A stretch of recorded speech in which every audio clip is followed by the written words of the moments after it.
ফুতানু সইব। একটু ধৈর্য ধরব তোর মজা দেখাই দিব। আর কতদিন বউটার আমি ফুতানু সইব।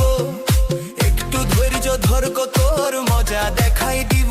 আমি লাইনে টুকু দাঁড়াই করি ফর্ম জমা দিব। এবারে আমি বেকার ভাতা পাবো। এবারে আমি বেকার ভাতা পাবো।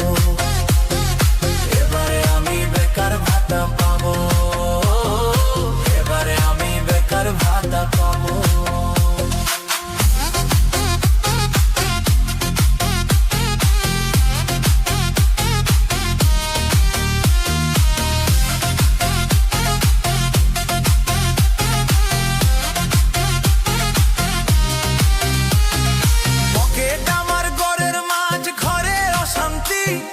সকাল বিকাল শুনতে হয় কথার ছালু তিলান।